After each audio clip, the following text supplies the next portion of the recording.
A mermaid expresses that she hates humans, a feeling left over from a long-ago past that hasn't completely faded. She has grown used to the surrounding silence until a human boy appears. He is different from the others, the kind of human who might actually care for someone like her, crossing a line that was never meant to be crossed. Earlier that night, in a deserted city, the young lad stands alone on a bridge, lost in thought, looking down at the dark water below. Unexpectedly, he jumps into the river, cold water splashing around him. The narrative shifts to the present. Inside the yokai manor, a young man stands under the open sky, holding a shining object and studying it with interest. The item is made of rare, glossy scales from a huge reptile, clearly valuable and well cared for. Beside him is a small, rabbit-like creature, gentle and cute. The exchange is quick and smooth. Payment is made, and the item changes hands without any trouble. Nearby, a mermaid watches the transaction unfold. The young man turns toward her, clearly pleased with the deal, and already anticipating future business. He addresses her as Mermaid Princess, but she rejects the title outright. Once, she may have held such a status, but that time is long gone. Now, Sarah works as a trader and wields authority over the yokai manor. Shinomiya acknowledges her former standing, noting that many still refer to her by that title. Sarah, however, dismisses it firmly.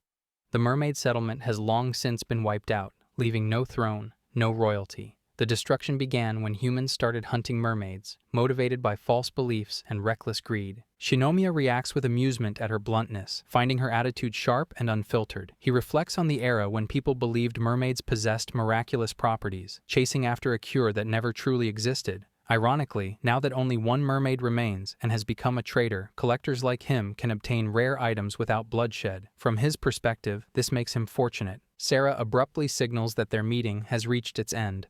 She mutters bitterly that wealth often dulls people's empathy, directing her frustration at Shinomiya. He, in turn, seems amused by her irritation. Sarah insists she isn't angry and points out that today, belief in mermaid legends has mostly faded. Still, Shinomiya recognizes that foolish individuals exist in every age. He is careful to point out that those who deal in such items protect the trader's whereabouts, ensuring secrecy. Before leaving, he offers a warning for her to be cautious when selecting future clients. He values her presence and hopes their mutually beneficial relationship continues for many years. Sarah reflects inwardly on her past betrayals. Experience has taught her not to place her faith in humans easily, and Shinomiya is no exception. With that unspoken boundary established, she allows him to leave. Shinomiya leaps into the water and disappears beneath the surface, leaving the manor behind. After he leaves, the method leaves a trace behind. The water crossing acts as instant travel, connecting distant clients directly to the garden.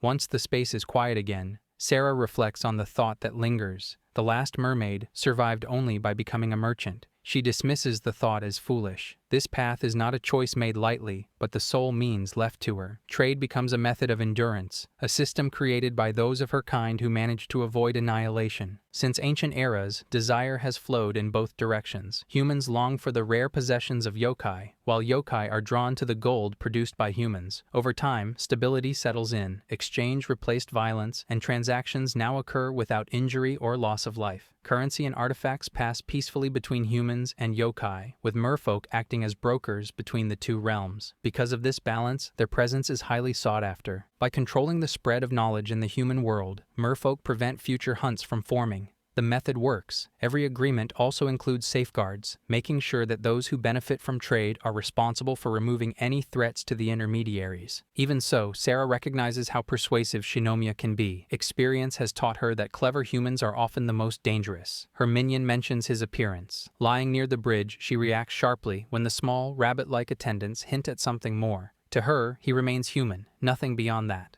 The attendants persist, gently pressing the idea that she has spent too long ignoring personal connection. They remind her that even now, she is still regarded as royalty. For centuries, she guided her people and maintained harmony. Watching her dedicate herself entirely to commerce leaves them uneasy. To them, the difference between yokai and human seems unimportant when it comes to her happiness. Sarah does not harbor resentment toward people of the present age. Unlike many of her kind, she refuses to live trapped in memories of loss. Still, she firmly believes there is no reason she should feel anything beyond professional interest. Humans are merely clients, partners in exchange, nothing more. And even so, she cannot help but trail off in thought, leaving the idea unfinished. A sudden sound rises from the water, breaking the calm. Sarah becomes alert. wondering whether another visit had been planned. She knows she has not opened any route herself, which makes the disturbance unsettling. Moments later, our MC emerges from the water, soaked and disoriented.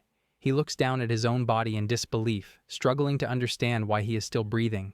When his eyes lift, they land on the mermaid standing before him. Shock freezes him in place. Sarah studies him carefully, considering the possibilities. Either he has fallen into the nearby river accidentally, which rarely happens, or he is a human who has crossed the boundary by chance. The young man stares at her as though unsure whether what he sees can truly exist. Sarah wonders whether he tried to end his own life.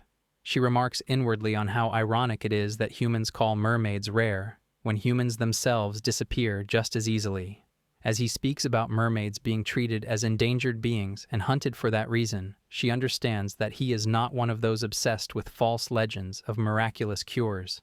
That realization settles something within her. Despite everything, she still stands alive before him. The young man continues to look at her, overwhelmed, and eventually lowers himself in apology, burdened simply by being human. Sarah observes him closely and immediately notices how unlike certain others he is. Compared to those driven by greed and cruelty, this one feels different, not admirable, perhaps, but not worthless either. She questions the meaning of his apology. He has not lived long enough to commit the wrongs of the past, nor has he personally caused the suffering carried by her people. The small, rabbit-like attendants react proudly, noting how strong her heart remains, just like a true princess. The young man reacts sharply to their interruptions, still trying to make sense of everything around him. Sarah refocuses on him, reminding herself to be cautious when choosing new clients. She understands this better than anyone. Human lives pass quickly, and many of those she trades with are nearing their final days. The time has come to find new ones. As she watches him, his condition becomes clearer. Though he insists he is doing fine, his appearance suggests otherwise. The thought crosses her mind that he may not have much money at all. Confused, the young man asks where he is. He remembers falling into a river, but cannot understand how he ended up here. Sarah explains the nature of the waterway, how it can, on rare occasions, guide someone along a hidden route into her garden. Most mermaids still despise humans, and stumbling into such a place without purpose usually ends badly. His survival is nothing short of luck. She asks whether his fall was intentional, and notes that wasting one's life makes little sense, especially if one possesses money. He denies that his situation has anything to do with such intentions. Instead of pressing further, she proposes something practical, an agreement. He hesitates, but begins to understand that she is offering to make him a client. Sarah lays out her rules clearly in her mind. She does not participate in exchanges that cost lives, whether human or yokai. Her own kind is never a commodity. She identifies herself as a trader who deals in yokai goods in return for payment. The attendants eagerly prompt him to consider what he desires. The question catches him off guard. He struggles to answer, then finally settles on something simple. Before he can say more, his body gives out and he collapses. Shock ripples through the garden. Sarah rushes to him in alarm, frustrated and incredulous at the timing. The attendants quickly conclude that he truly is penniless and wonder whether he should simply be sent back to the human world. Sarah refuses. She orders them to prepare food, reasoning that they can at least demand payment later. The attendants point out her sweetness once again, teasing her for it. She immediately denies any sympathy, insisting that this is nothing more than business. She cannot leave him in this state. As she looks down at the unconscious human, she can only hope that once he awakens, he will be able to make a proper deal. The two small attendants carry the unconscious young man away from the garden and bring him to a secluded cottage nearby. Inside, they lay him down carefully and begin preparing a meal for him. The space hums with quiet activity as food is prepared for his recovery, ready for him when he awakens. The scent of food causes the boy's eyes to flutter open slightly. Still half asleep, he reacts to the aroma before he is fully aware of his surroundings. Without waiting, Sarah places food directly into his mouth. He jolts upright at once, startled by the heat, the sudden sensation forcing him fully awake. The food is hot enough to make him panic for a moment. As he chews, however, he realizes that the flavor is well balanced and satisfying. Despite the surprise, it tastes genuinely good. Sarah has prepared rice balls, a dish that represents what humans typically eat. She indicates that the other dishes have been set aside and urges him to eat properly. When he wonders whether she made the meal herself, she clarifies that only the rice balls are her work. Given the nature of her familiars, she had no option but to shape them on her own. The boy finds the gesture cute. He reflects on how long it has been since he last ate a meal made at home, having relied on eating outside for a very long time. The experience brings him comfort and a quiet sense of happiness, faintly reminding him of meals from his childhood. The rice balls are plain, without decoration. This prompts Sarah to react sharply to an unspoken comparison. She then points out that he is soaked and dirty and instructs him to stay away from the tatami room. Only then does he realize that this answers why he had been sleeping on the porch. Turning serious, he asks himself why someone like Sarah would save a human such as him. Sarah's reasoning is simple. She expects proper compensation. When she asked what he wanted, his answer had been food, and she is merely responding to that request. He recalls saying it, yet he struggles to believe that such a small reason alone led to his rescue. From her perspective, there is no other motive involved, and she makes it clear that kindness is not part of the equation. His thoughts drift to the past. The history of mermaid hunting is not something that can be erased by the passage of time. Humans caused countless deaths, and for a mermaid to become a traitor and choose coexistence is a path filled with contradiction. Sarah acknowledges that many mermaids besides herself still harbor deep resentment toward humans. When he considers whether she feels the same, she looks at him and smiles faintly. She does not deny the bitterness outright. Instead, she clarifies that clinging to hatred and resentment only steals one's happiness. Because she survived, she chooses a life that is lighthearted and free. She believes that no one should grieve over or apologize for wrongs they did not personally commit. At the same time, she admits that there are humans who are capable of understanding the suffering of others. Even so, she is quick to distance herself from any misunderstanding. This outlook does not mean that she likes humans. To her, humans are divided into two simple categories: customers and those who are not. Nothing more than that. If anything, her distrust remains strong, and her dislike has not disappeared. At that moment, one black rabbit approaches, carrying a glass of warm water, and hands it to the boy. He accepts it and expresses his gratitude before turning his attention back to Sarah. He reflects on her way of living and finds it deeply admirable, to the point that it overwhelms him. He wonders if he were a yokai instead of human, would he have felt this despair at all? He decides that he will give her everything he owns, regardless of whether he ever becomes a customer. He then reveals that he had intended to die from the very beginning, making his wealth meaningless to him. Sarah's thoughts darken as old fears surface. She recalls the belief that mermaids will be hunted until none remain, that their end is inevitable. Anger rises sharply within her, and she reacts forcefully. She demands his name, pulling him back into the moment. Startled, he gives it, identifying himself as Sora Yamabuki. His defeated outlook only irritates her further. She addresses him sternly, making him listen. If he is so prepared to throw his life away, then he should at least cling to his wealth while doing so. For a traitor, taking money without an agreement is a humiliation. She points out the contradiction in him. Humans possess enough greed to push mermaids toward extinction, yet he chooses to abandon his life without wishing for anything at all. By offering her his money, he has made himself her customer, and she refuses to allow him to die before he has truly lived. If the human world is too painful for him to endure, then she insists that he live among the yokai instead. The thought of his resignation and waste of life is what truly fuels her anger. Sora turns to Sarah and asks whether she treats everyone with the same kind of encouragement. She reacts defensively, insisting that she is not motivating him out of concern. From her perspective as a trader, it's simply necessary for potential customers to stay alive. Before she can settle the matter, the two rabbit-like attendants approach her, pointing out that her behavior follows a familiar pattern. Flustered, she tries to explain that there was no real reason for him to die, especially given his youth. As Sora listens, he quietly concludes that kindness must be part of her nature, even if she hides it behind embarrassment. The thought had never occurred to him before, but now the idea of staying in the yokai world begins to form in his mind. He acknowledges that he spoke rudely earlier and apologizes, then resolves to keep living and become her customer. Sarah reacts with surprise and asks what he wants in return, noting that wealthy customers are always welcome.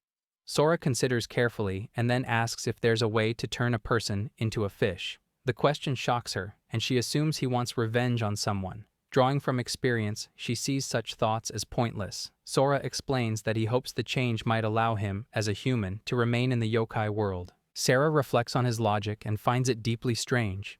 She questions whether he truly wishes to live in that place and clarifies that mermaids are not fish. She then offers an alternative, suggesting that she could introduce him to yokai who have adjusted to life near human settlements. If he despises his hometown, relocating would be easier, since a yokai manor would not suit a human. Even if he were to stay nearby, she implies that living there would be impractical. Sora refuses that option. If he is going to keep living, he wants it to be there, close to her. He hesitates before asking whether there might be another solution, admitting that such a sudden comment would naturally trouble her. Sarah reflects on his words and realizes that the situation is less troublesome than it is unexpected. Suddenly, Sora proposes a different idea. He offers to pay for lodging and help with work around the mansion, questioning whether such an arrangement would be acceptable. Sarah reacts by thinking that it is strange for someone to desire living in a yokai's home so strongly. Even so, Sora continues, unwilling to abandon the idea. Sarah considers the situation and realizes that she does not have a clear reason to turn him away. If the arrangement fails, other possibilities can be explored later. It is her first time allowing a human to stay under her roof. He is undeniably odd, yet his desperation is evident. Even so, she notes to herself that it is not as though she finds him unpleasant. Trust is still absent, but outright rejection does not feel justified either. After weighing everything, she accepts the arrangement. She is confident that things will settle in their own way, as they usually do. She makes it clear in her mind that the lodging cost will be taken in full. Those around her observe that her nature is softer than she admits. Thus begins a peculiar story centered on an unusual meeting with a strange human, one who once claimed he wished to become a fish. The future of this partnership stirs a quiet sense of anticipation. Over the past week, Sarah pieces together what kind of person Yamabuki Sora is. Taking him in had been an impulse, yet the human turns out to be unexpectedly useful. He handles daily chores without complaint, whether it is cleaning indoors or working outside. Before long, the familiars accept him, drawn in by his genuine interest in yokai. Even so, one thing stands out to her. He doesn't seem to be working toward anything, Sarah thinks. He has no obvious goal, and his finances remain uncertain. Still, the way he carries himself leaves a consistently good impression, polite, earnest, and careful not to overstep. At one point, he offers money for his stay as payment for lodging. The gesture does not go unnoticed. Observing this, Sarah privately comes to regard his presence not as a burden, but as a fortunate outcome. Later, Sarah explains the entire situation to Shinomiya. He reacts with visible disbelief and questions the wisdom of allowing an unfamiliar boy to remain in the residence overnight. Sarah acknowledges that she initially shared the same caution. She lays out the facts as they stand, admitting that from a purely rational standpoint, Sora appears deeply questionable. Not long after arriving, he collapses. Before that, he throws himself into a river in what appears to be an attempt to end his life. Even with full awareness of these circumstances, she still chooses to help him. Shinomiya interprets her decision as being influenced by profit and recalls a recent warning about exercising caution with unfamiliar clients. Sarah does not waver. She maintains her stance and asserts her confidence as a trader, insisting that she is capable of accurately judging another's character. During a trade, Sarah places an item on display. The discussion turns to the purchase of fish, and the price is stated clearly. Sora agrees without hesitation and completes the transaction smoothly. The item involved proves to be ancient sea monster remains, acquired by a sea-dwelling yokai. Afterward, Shinomiya makes a light remark, implying that Sarah's kindness is already well known. She meets the implication with an immediate defensive denial. At that moment, a familiar appears and offers delivery services through the trader's system. Sarah accepts the option, and a specialized transportation technique activates, allowing the parcel to travel directly to its destination. Even so, Shinomiya questions Sarah's motive. Accepting a new customer makes sense, but providing shelter does not. The feeling remains that another reason lies beneath the surface. For a brief moment, that possibility crosses Sarah's mind.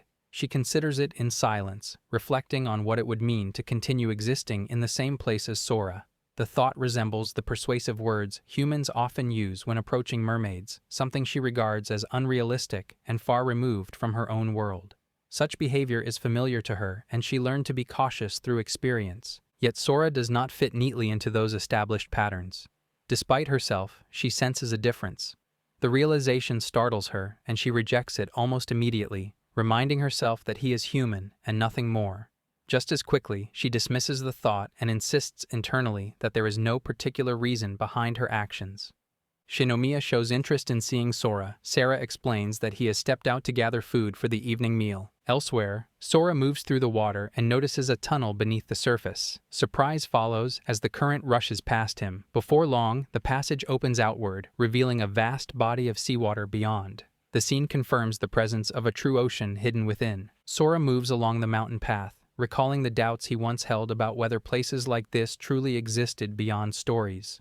Following the instructions he received, he makes his way toward the shore to gather clams. With each step, the surroundings feel increasingly unfamiliar, clearly distinct from the human world he once knew. Even the land itself seems to carry the unmistakable presence of yokai. Carefully, he passes through open fields and continues along a narrow trail lined with bamboo until the ocean finally comes into view. Upon reaching the water's edge, he steps into the shallow surf. As waves roll in, shells drift toward him effortlessly. Gathering them, he notices that many surface on their own. Among the clams, one draws his attention due to its size. While handling it, a faint gleam beneath the water catches his eye. He reaches down and retrieves the shining object, lifting it to examine it more closely. It is not a shell, but a smooth, multicolored object that reflects light like a prism. Holding it carefully, he considers its potential value and decides to bring it back with him. Wondering whether it might be some kind of gemstone, he thinks it could appeal to the merchant instincts of the mermaid. At the same time, a doubt arises. Given her refined yet simple manner of dress, she might not wear such an item.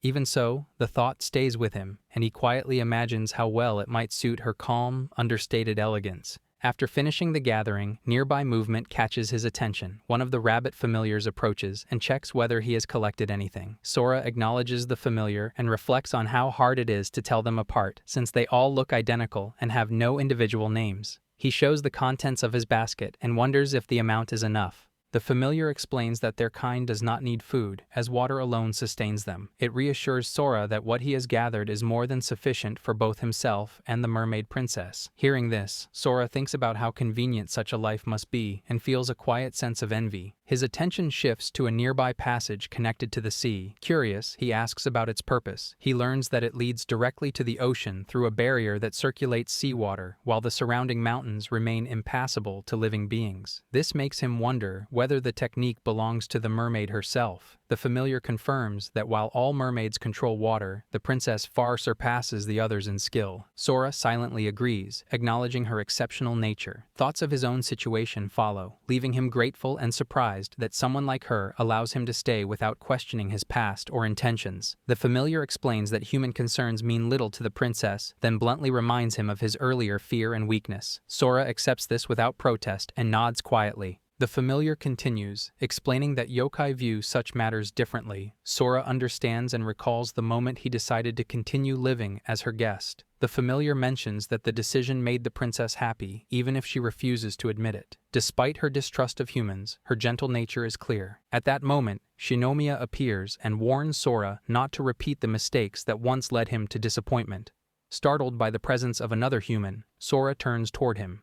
Shinomiya introduces himself, explaining that he's also a guest, suggesting that since they share the same position, they should spend some time talking together. Sarah looks at Sora's basket and notices clams inside. She remembers that she asked Sora to handle it.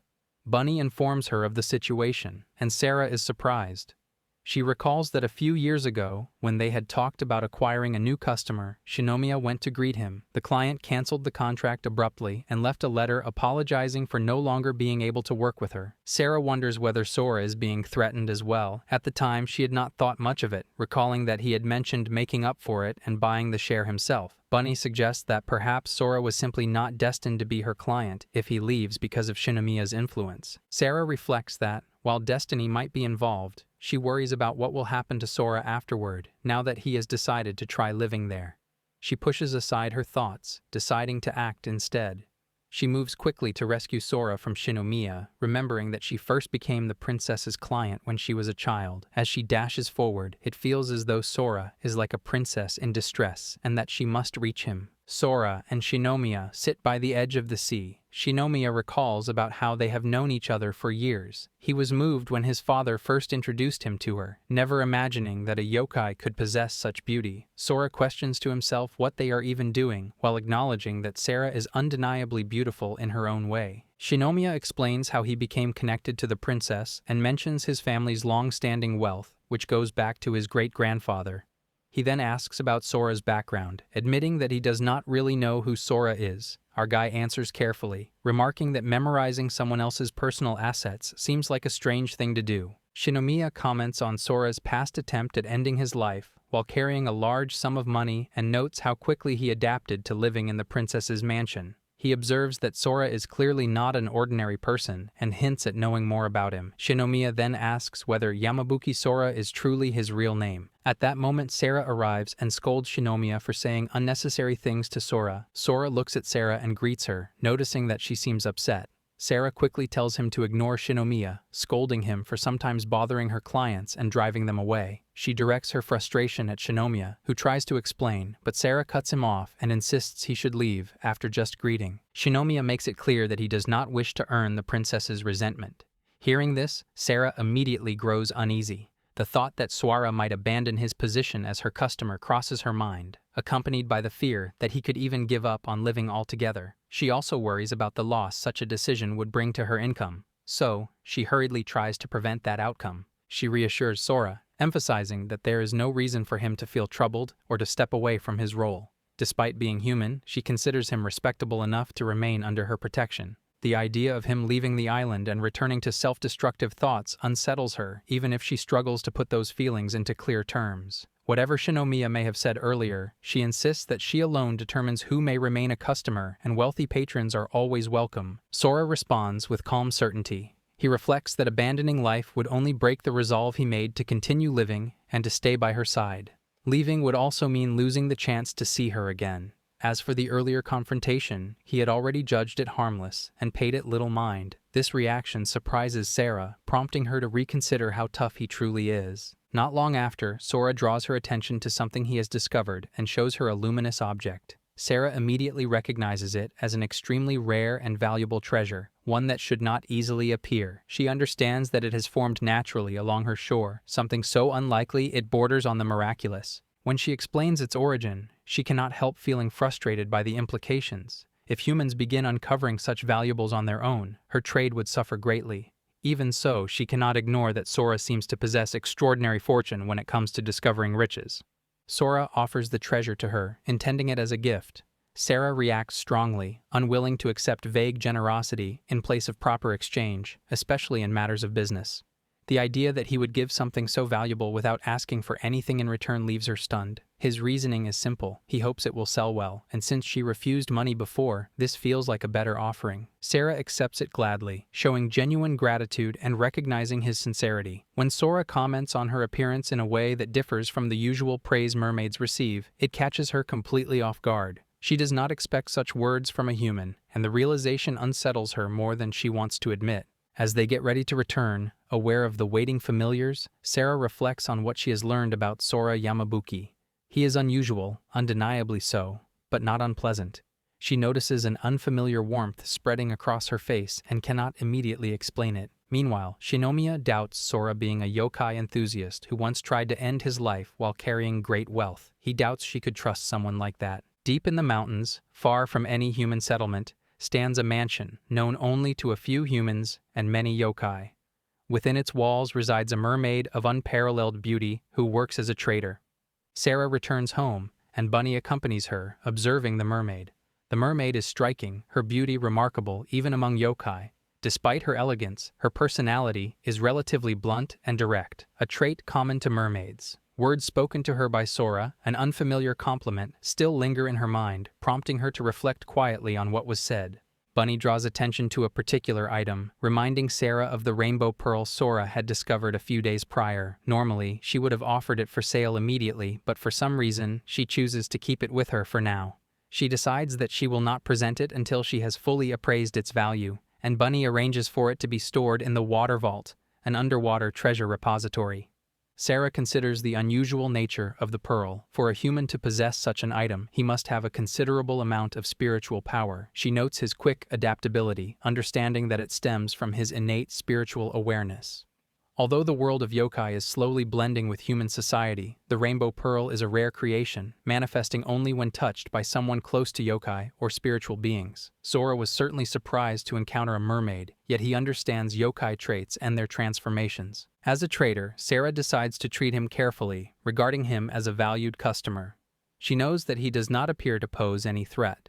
So, she will maintain a professional distance, interacting strictly as business partners. When dealing with humans, caution is necessary, but careful observation confirms that there is no immediate danger. Outside, the sound of water reaches the mansion. Bunny notices a visitor, and Sarah recognizes him as Sora. She understands that in the cold weather, it must be difficult for a human to endure, and quickly prepares something for him to wrap around himself. Bunny promptly follows her instructions. Sora arrives, shivering from the sudden chill.